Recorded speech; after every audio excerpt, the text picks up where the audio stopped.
오늘은 실족하지 않는 자는 복이 있다라는 제목으로 하나님 말씀 전하겠습니다. 자, 오늘 본문 지난주 본문과 거의 같은데요. 본문이 조금 늘어났습니다. 그런데 오늘은 좀 다른 관점에서 다른 각도에서 말씀을 살펴보려고 합니다. 오늘 본문 6절에 보시면 우리 예수님께서 이런 말씀을 하시죠. 누구든지 나로 말미암아 실족하지 아니하는 자는 복이 있도다. 참 귀한 말씀입니다. 우리 주님께서 실족하는 자들, 낙심하고 넘어지는 자들, 삶의 어려운 문제 가운데 부딪혀서 헤매는 자들에게 주시는 말씀이죠. 누구든지 나로 인하여 실족하지 아니하는 자는 복이 있도다. 그런데 누구에게 복이 있다 말씀합니까? 바로 나로 인하여, 예수님으로 인하여 실족하지 않는 자가 복이 있다 말씀하셨어요. 왜 예수님께서 이 말씀을 하셨을까요? 그것은 그 당시에 예수님으로 인해서 실족하는 사람들이 많이 있었기 때문에 그렇습니다. 본문에 나오는 세례 요한도 잠시 실족을 했고 또 당시 유대인들도 실족을 했습니다. 그런데 이 말씀은 그때 당시 사람들에게만 주시는 말씀이 아니라 오늘을 살아가는 우리들에게, 저와 여러분에게, 이 세상 가운데 살아가는 모든 성도들에게 주시는 말씀이에요. 절대로 나로 인하여, 예수님으로 인하여 실족하지 말라라는 것입니다. 예수님으로 인하여, 이 말은 사실 우리가 예수님을 눈으로 보는 것은 아닙니다. 예수님은 우리와 함께 계시고 우리 마음속에 계시는데, 그래서 이 말씀은 곧 주님의 일을 하면서, 우리가 신앙생활을 하면서 실족하지 말라라는 것이죠. 실족하다라는 말은 넘어지다라는 뜻인데요. 오늘날 실제로 성도들 신앙생활하면서 넘어지고 실족할 때가 있습니다. 환경적인 문제로 실족하고, 또 인간관계 문제로 실족하고, 질병의 문제로, 가정의 문제로 실족할 때가 있습니다. 그런데 그런 성도들을 향해서 우리 예수님께서 누구든지 나로 인하여 실족하지 않는 자가 복이 있도다, 이 말씀을 주시는 거예요. 이 시간 말씀을 듣는 저와 여러분 모두 이 말씀을 마음속으로 굳게 붙잡으시는 축복의 시간 되실 수 있기를 주님의 이름으로 축원합니다. 특별히 오늘 본문에 보면 그 위대한 선지자 세례 요한도 잠시 예수님에 대해서 의문을 품고 실족을 합니다. 그래서 세례 요한이요, 자기 제자들을 예수님께 보내서 묻죠. 당신이 바로 우리가 기다리는 그 메시아가 맞습니까? 아니면 우리가 다른 분을 기다려야 합니까? 그런데 세례 요한은 왜 이런 의문을 품게 되었을까요? 지난 주일에 말씀드린 것처럼 세례 요한은 메시아의 길을 예비했던 선지자죠. 그는 참 어떻게 보면 의로운 삶을 살았습니다. 빈들에서 소리 인생을 스스로 선택해서 살았어요. 나는 광야에서 외치다 사라지는 소리다. 그리고 자신은 철저하게 낮추고 이제 장차 오실 그 메시아의 길을 준비했던 사람이에요. 그런데 그런 세례 요한이 지금 실족해 있어요. 왜 이렇게 되었을까요? 그것은 그가 지금 감옥에 갇혀 있기 때문에 그렇습니다. 왜 감옥에 갇혔을까요? 사실 의로운 일 때문에 감옥에 갇혔는데요. 당시 그 분봉왕 헤롯왕이요, 자기의 동생의 아내 헤로디아를 자신의 아내로 취해버렸습니다. 이렇게 되자 세례 요한이 그것에 대해서 바른 소리를 하죠. 옳은 소리를 합니다. 그러자 헤롯이 화가 나서 세례 요한을 잡아서 옥에 가두었어요. 지금 세례 요한 참으로 힘든 상황입니다. 옥에 갇혀 있어요. 두 발은 쇠사슬에 묶인 채로 그렇게 지금 옥에 갇혀 있습니다. 지금 이 현실을 보니까 너무나 버거워요. 그래도 지금까지 내가 메시아의 길을 열심히 예비하며 살았는데 그 결과가 지금 옥에 갇혀 있으니까 회의가 생기는 것입니다. 여러분, 우리 사람이 다 그렇죠. 환경이 힘들면 마음까지 힘들어지는 경우가 있어요. 지금 세례 요한이 그런 상황이죠. 또 뿐만 아니라 본문 2절에 보니까 이렇게 되어 있죠. 요한이 옥에서 그리스도께서 하신 일을 듣고 제자들을 보내요. 요한이요, 지금 감옥에서 그리스도께서 하신 일을 들었습니다. 누구를 통해서 들었습니까? 제자들을 통해서 들었어요. 무슨 소식을 들었을까요?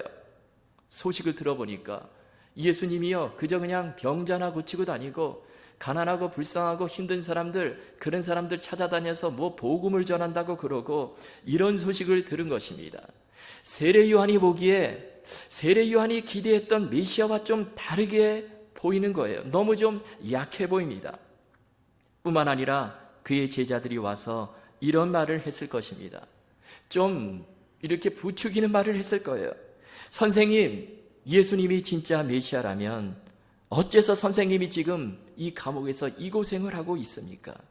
선생님은 주님의 길을 예비했던 그런 선지자인데 예수님께서 당장 옥에서 꺼내주시고 또 악한 자들이 판치는 이 세상을 심판하는 것이 맞지를 않습니까? 그런데 아무 일도 일어나지 않으니 저분이 과연 메시아가 맞습니까? 그런 소리를 듣고 세례 요한이 잠시 실족을 했던 것 같습니다. 그런데 여러분, 이것은 우리도 마찬가지죠. 우리도 언제 실족하게 되죠? 우리가 열심히 예수님 믿어요. 열심히 주님을 섬깁니다. 예배도 빠지지 않고 누구보다도 열심으로 봉사를 합니다. 기도도 많이 해요. 그런데 상황이 조금도 나아지질 않는 것 같아요. 내 형편이 나아지지를 않습니다. 여전히 힘들어요. 가정 형편도 사업도 몸의 병도 지속이 되고 그런 현실 앞에서 우리는 실족을 할 때가 있다라는 것이죠. 뿐만 아니라 우리가 주님의 일을 하면서 사람과의 관계 속에서 마음의 상처를 받을 때가 있죠. 원치 않는 상처를 받습니다. 이렇게 되면 또 실족을 하게 되죠.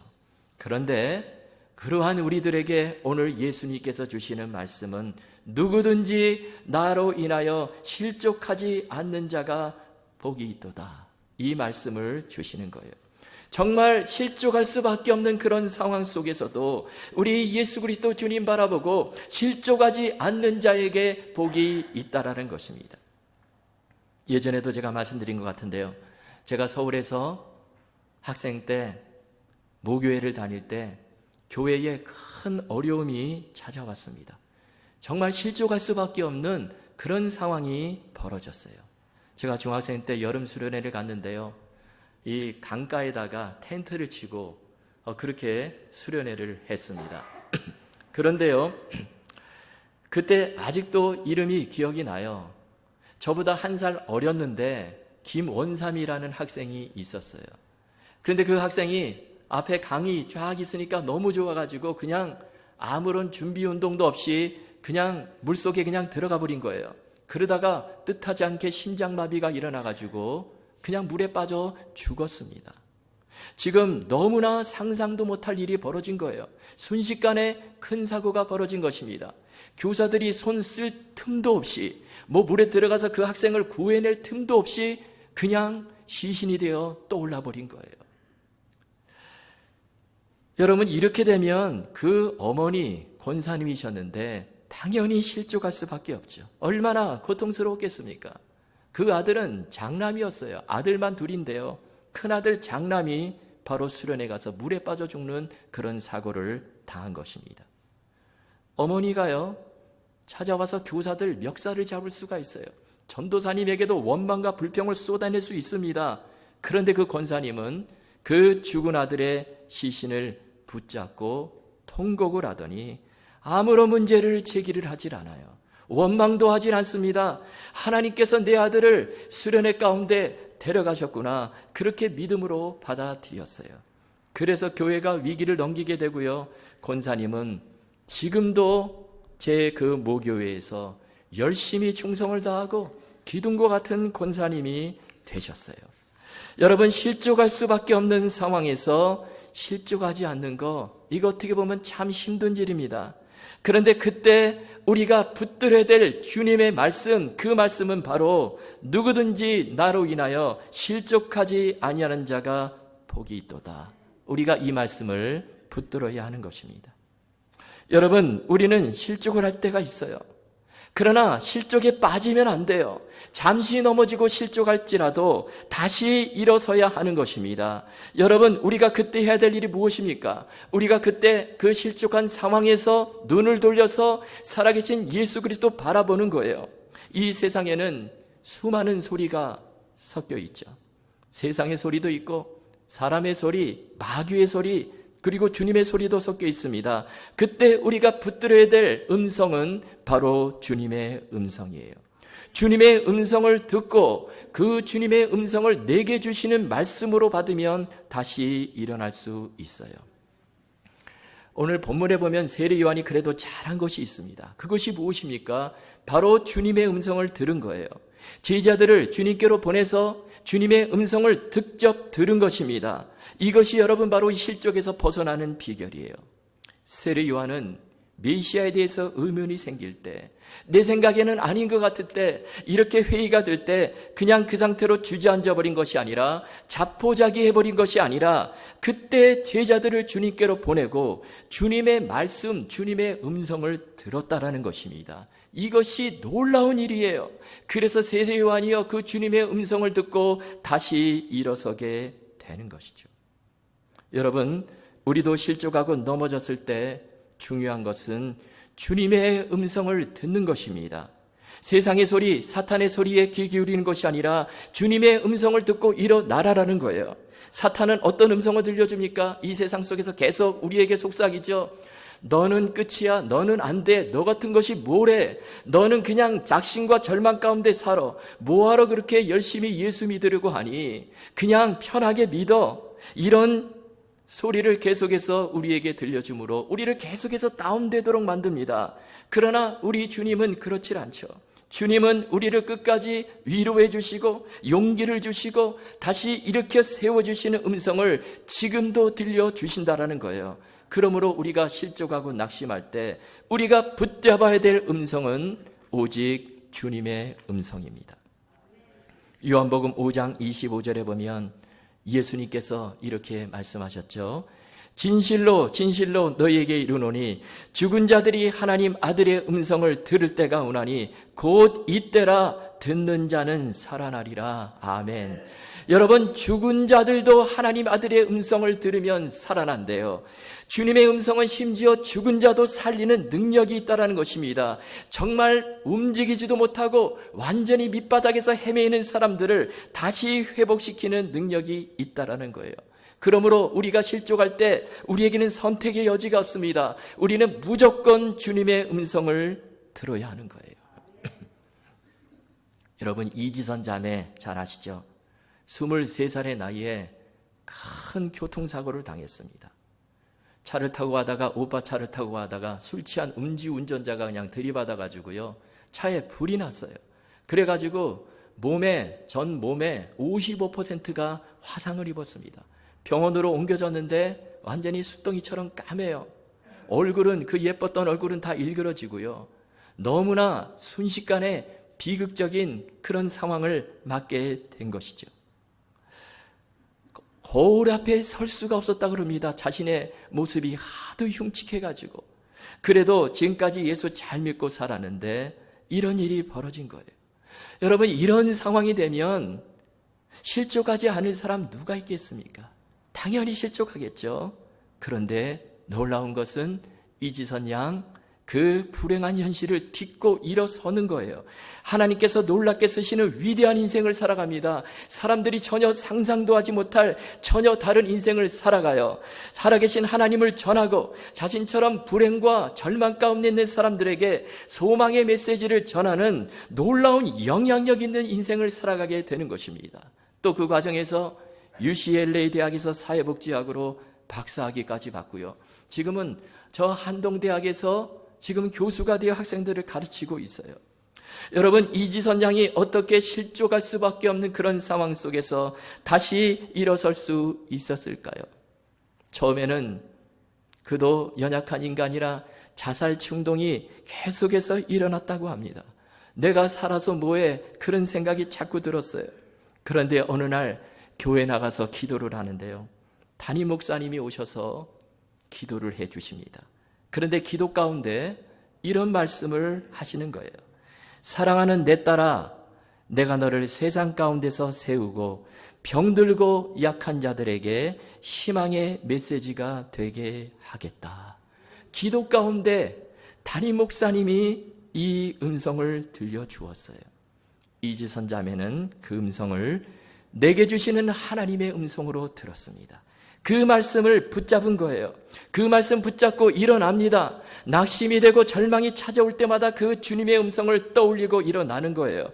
그랬을 때 그 말씀대로 그의 인생이 완전히 변화되고 놀라운 새로운 인생을 살게 되었다라는 거예요.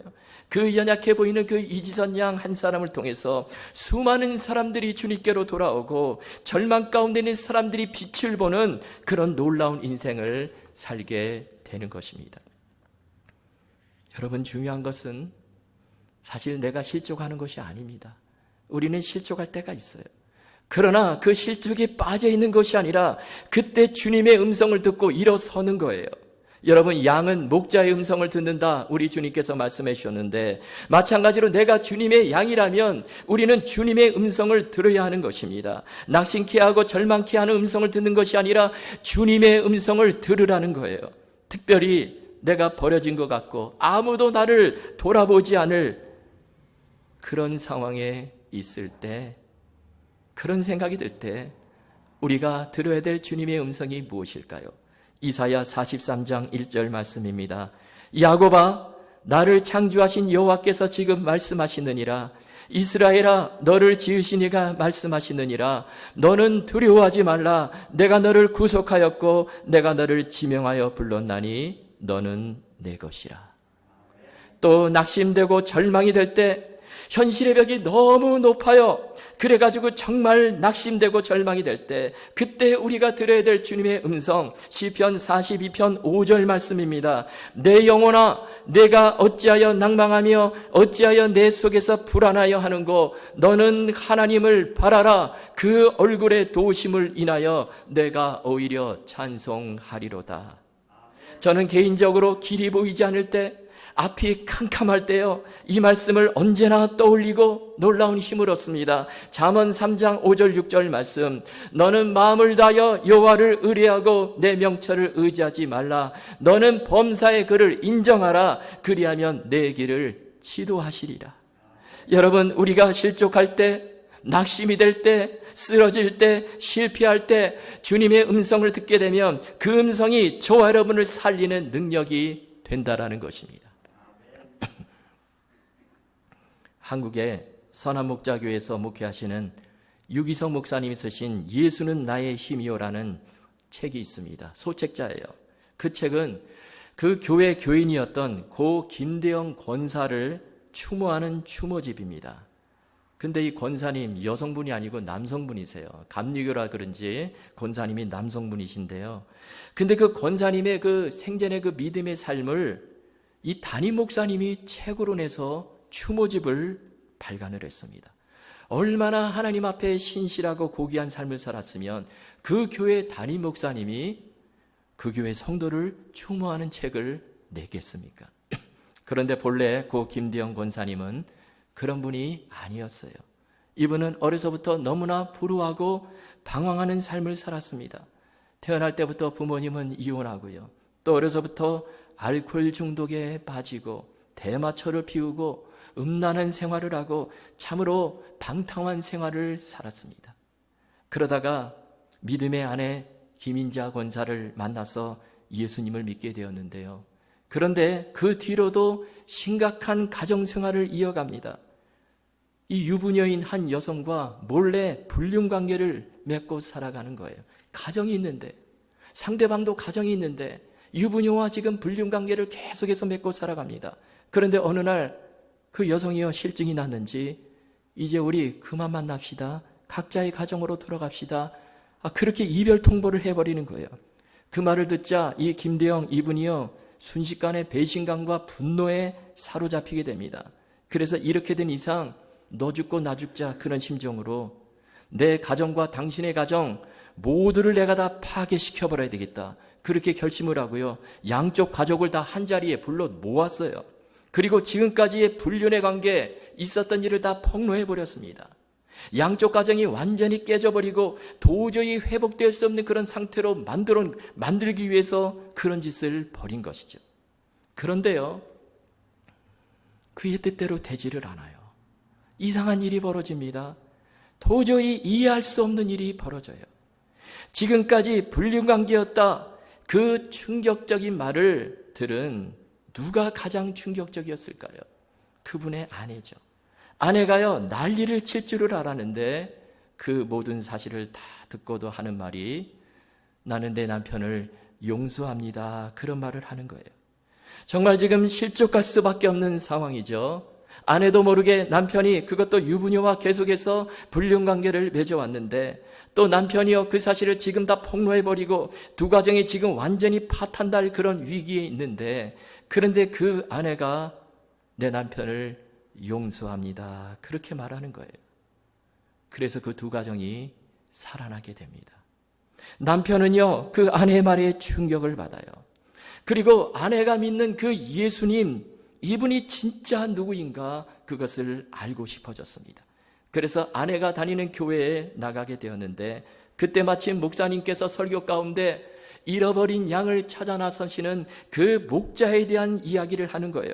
이 말씀을 듣고 그 잃어버린 양이 바로 나로구나. 이분이 회개의 눈물을 흘립니다. 통곡을 하며 회개를 해요. 그리고 이분이요 변화된 삶을 살아가는 거예요. 지금까지 모든 방탕했던 삶을 다 접고 이제는 누구보다도 기도도 많이 하고 전도도 많이 하는 놀라운 신앙의 영향력을 미치는 삶을 살아갑니다. 목숨을 걸고 전도하고 목숨을 걸고 봉사하는 그런 삶을 살아가요. 사람들이요 이 김대영 권사를 선교사로 불렀어요. 선교사는 아닌데 선교사처럼 살아가니까 선교사로 불렀습니다. 그러다가 어느 날 실제로 하나님의 부름을 받고 중국에 있는 나완자촌에 선교사로 가게 됩니다. 여러분 중국 말도 안 통하는 곳인데 그런데 그 중국 사람들이 나병 환자들이 있는 그런 곳에 가서 그곳에 가서 선교사로 복음을 전하며 그렇게 지원을 해서 가게 되는 거예요. 그런데요 참 힘든 일은 그렇게 선교사로 가기 전에 이분이 대장암에 걸려버립니다. 암을 치료하기 위해서 항암 치료도 여러 번 받았어요. 그런데 그 연약한 몸을 이끌고 중국의 나완자촌에 들어가는 거예요. 거기서 건강이 악화되어 한국에 다시 돌아올 때까지 나환자들을 돌보며 섬기며 예수 그리스도의 복음을 전합니다. 그리고 한국에 돌아와서도 숨이 끊어질 때까지 전도하며 그렇게 살았어요.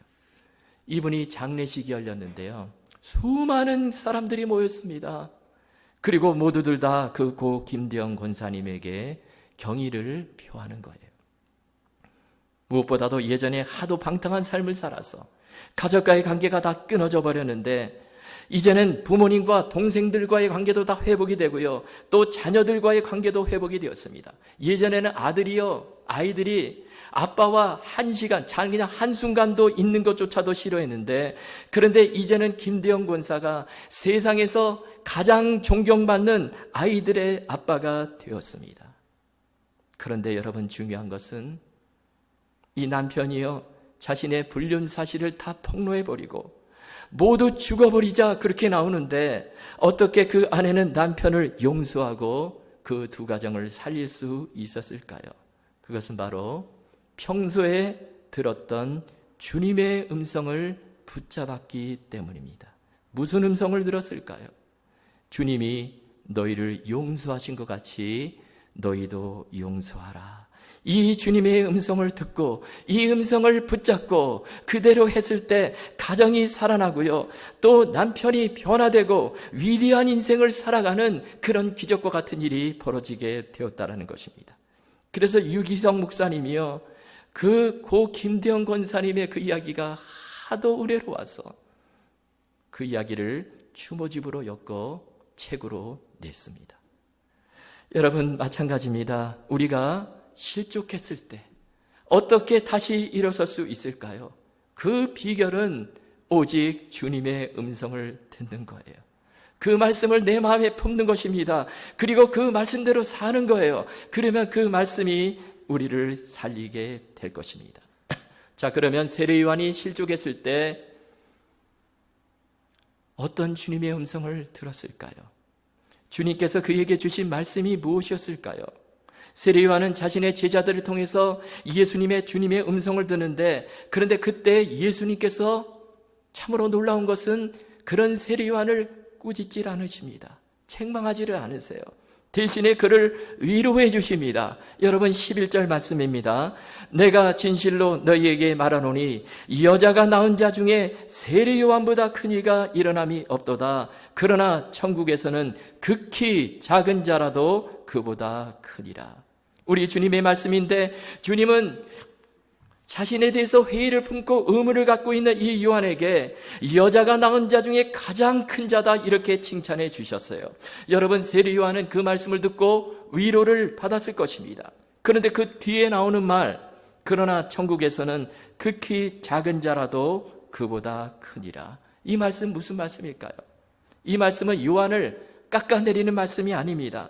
이 말씀은요, 세례 요한이 시기적으로 볼 때 세례 요한은 아직 예수님의 십자가와 부활을 보지를 못했습니다. 성령 강림 사건도 체험하지를 못했어요. 그렇기 때문에 시기적으로 볼 때 예수님의 십자가의 은혜를 경험하지 못하고 감옥에서 목이 잘려 죽었습니다. 그래서 예수님께서 그것을 생각하시고 천국에서는 그가 지극히 작은 자다, 이렇게 말씀하셨던 것이죠. 그러나 예수님은 이 구약의, 이 모세의 율법 시대를 살았던 사람 중에, 옛 시대를 살았던 사람들 중에서 세례 요한이 최고의 사람이다, 이렇게 칭찬을 해 주신 거예요. 세례 요한은 그 예수님의 음성을 듣고 다시 일어납니다. 회복이 돼요. 놀라운 위로를 얻습니다. 셈을 얻어요. 비록 그가 옥에서, 형장에서 목이 잘려 죽는 그런 비참한 죽음을 맞이하지만, 그러나 성경은 그런 세례 요한의 이야기를 기록하고 칭찬하고 그를, 예수님의 말씀을 빌어서 그를 정말 높이 세워주는 것이죠. 여러분, 우리가 실족할 때 해야 될 일은 바로 주님의 음성을 듣는 거예요. 주님은 저와 여러분을 위로해 주십니다. 놀라운 셈을 주세요. 다시 일으킬 수 있는 능력의 말씀을 주십니다. 그 말씀 붙잡고 일어서라라는 거예요. 또 한 가지 우리가 어떻게 실족하지 않을 수 있을까요? 그것은 내가 하는 모든 일을 사명으로 연결시키는 것입니다. 여러분, 우리가 그냥 일하는 것과 사명으로 일하는 것은 완전히 다르죠. 사도 바울도 사명으로 일했습니다. 사도행전 20장 24절에 보면 이렇게 말씀합니다. 내가 달려갈 길과 주 예수께 받은 사명, 곧 하나님의 은혜의 복음을 증언하는 일을 마치려 하면은 나의 생명조차 조금도 귀한 것으로 여기지 아니하노라. 여기 사도 바울은 어떻게 자신의 생명조차도 귀한 것으로 여기지 않고 끝까지 주님의 일을 할 수 있었을까요? 그 비결은 주 예수께 받은 사명, 내가 하는 모든 일을 사명이다, 이렇게 생각했기 때문에 그렇습니다. 세례 요한도 마찬가지예요. 잠시 흔들렸지만, 그러나 그의 전체적인 삶을 보면 주님의 길을 예비하는 사명자의 길을 끝까지 걸어간 것입니다. 그는 주님이 오시면, 예수님이 나타나시면 나는 광야의 소리처럼 사라지고 주님의 시대가 열릴 것이다, 이것을 알았어요. 그래서 감옥에 갇혀 형장의 이슬로 기꺼이 사라지게 되는 것입니다. 세례 요한이요, 옥에서 목이 잘려 죽게 되는데요. 근데 사람들이 볼 때 참 비참하다, 허망하게 죽었다, 그렇게 생각할지 몰라요. 그러나 이 죽음은 절대로 허망한 죽음이 아니에요. 사명의 관점에서 볼 때 세례 요한은 끝까지 주님의 길을 예비했던 위대한 선지자로서의 삶을 살았던 것입니다. 제가 이 세례 요한 이 말씀을 준비하면서 이 김치 생각이 나더라고요. 지난 11월 22일이 캘리포니아 김치의 날이었다고 합니다. 그런데 왜 하필이면 22일을 김치의 날로 정했을까 보니까요, 김치에는 22가지 효능이 있다고 합니다. 아주 여러 가지 효능이 있어요. 면역력 증강에서부터 항산화 작용, 항비만 작용, 항암 치료 같은 여러 가지 효능들이 있어요. 그래서 11월 22일을 김치의 날로 정했는데요. 여러분, 김치는 한국 사람들이 최고로 좋아하는 음식이죠. 밥 한 끼 먹을 때도 김치가 없으면 밥을 못 먹을 정도로 김치는 한국 사람들에게 가장 사랑받는 음식입니다. 그런데요, 그런 김치가 맛있게 담겨져서 우리 몸에 좋은 음식이 되기까지 여러분, 5번의 죽음의 과정을 거친다고 합니다. 여러분 어떤 과정일까요? 첫 번째가 언제냐면 땅에서 뽑힐 때 배추가 죽어요. 땅에서 뽑힙니다. 이때 죽어요. 두 번째는 칼로 배추의 배를 가를 때예요. 이때 또 배추가 죽죠. 세 번째는 배추에다가 소금을 뿌릴 때입니다. 소금을 뿌려버리면 배추의 숨이 다 죽습니다. 네 번째는요, 그 매운 고춧가루와 마늘, 젓갈 양념에 다 버무려 버립니다. 이렇게 되면 그 배추가 또 죽어요. 마지막 5번째로 입안에 들어와서 씹힐 때, 그때 또 이 김치가, 배추가 죽습니다. 이렇게 5번의 죽음의 과정을 통해서 우리에게 너무나 맛있고 몸에 최고로 좋은 음식으로 탄생이 되는 것입니다. 여러분, 제가 오늘 이 본문을 묵상하면서 이 세례 요한의 인생이 어찌 보면 이 김치 인생과 같더라고요. 그는 비참하게 죽었어요. 잠깐 그냥 광야에서 회개하라 천국이 가까웠느니라. 그러다가 붙잡혀가지고 감옥에 갇혀 목이 잘려 죽습니다. 그것도 헤로당이 잔치를 열고 흥이 막 돋을 때 그냥 허풍을 떨다가, 그러다가 이 세례 요한이 거기에 연관이 돼서 목이 잘려 죽은 것처럼 보여요. 그러나 여러분, 이 세례 요한의 죽음은 절대로 헛된 죽음이 아니었어요. 그는 사명자로서의 삶을 살다가 끝까지 자신의 사명을 다하고 죽음을 맞이했던 것입니다. 여러분, 지금 사명의 길을 걷고 계십니까? 그렇다면 우리의 관점이 달라질 수 있어요. 우리도 사명의 길을 걸어갈 때 우리가 행한 모든 일들이 주 안에서 다 가치가 있고 의미가 있는 일이 될 것입니다. 설사 내가 실족할 수밖에 없는 그런 상황 속에서도, 내가 기대했던 일들이 이루어지지 않아도, 내 상황이 나아지지 않아도, 그러나 그러한 가운데서도 주님의 음성을 듣고 그 모든 일들을 내게 주신 사명으로 연결시킨다면 우리는 낙심하지 않고 실족하지 않고 기쁨으로 끝까지 주님 앞에 손님 섬기다가 주님 앞에 설 수 있을 것입니다. 여러분, 누구든지 나로 인하여 실족하지 않는 자는 복이 있도다. 이 예수 그리스도의 말씀 붙잡으시고요, 우리 모두 주님 섬기면서 주님의 음성 들으며 끝까지 사명의 길, 믿음의 길을 걸으시는 저와 여러분 다 되실 수 있기를 주님의 이름으로 축원합니다.